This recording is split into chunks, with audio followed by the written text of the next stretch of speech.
Okay, Tarsi. So, we have two different roles here in the market. So it's interesting because principals often talk to me, and I suppose their perception is that you and I should be pricing rent rolls at the same value. Yeah.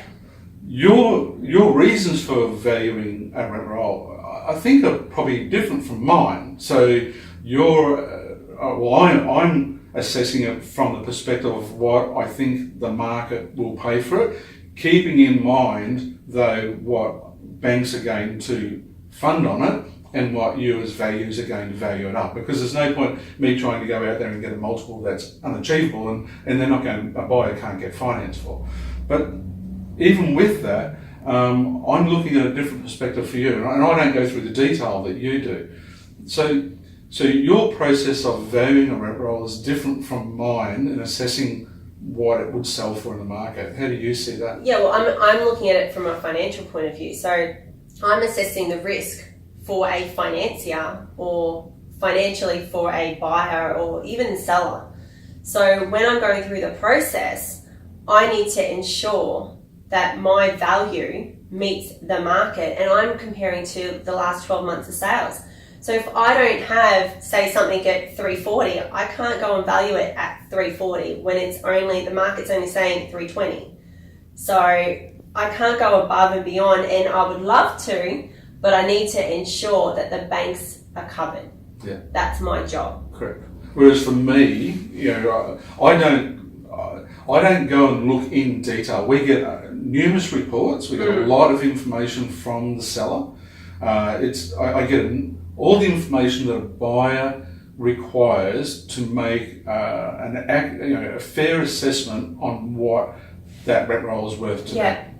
Now, but see, they have protection off the back of me, because then it's their job to go into that business and perform their due diligence and assess the files, check the bonds are being lodged, and all that information that they then need to verify the facts of what they're looking at for the business. So I don't go into an office and look at the Form 6s and the appointment forms and the rest of it and assess all that.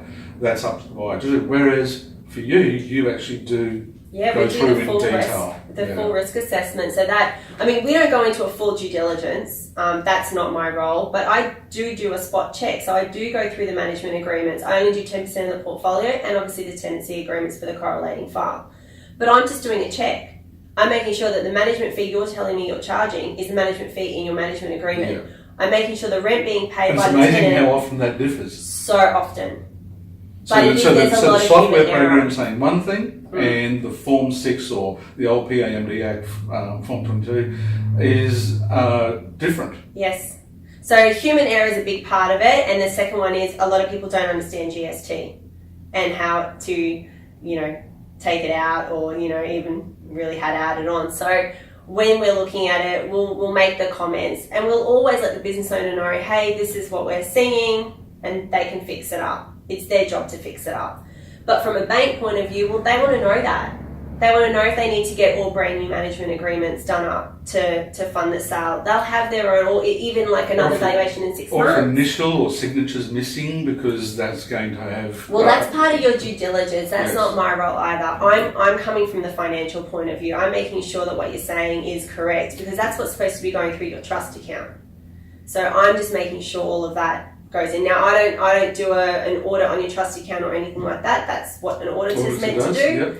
But I just do a general check over anything that comes out of, we'll request the audit report, and we'll always look at the audit report, and if there is any comments that the auditor's made, we'll put those in as well. So we'll do the critical assumptions based on what's going on in the portfolio, but it is based on that the owner's going to fix everything up in accordance with the Act.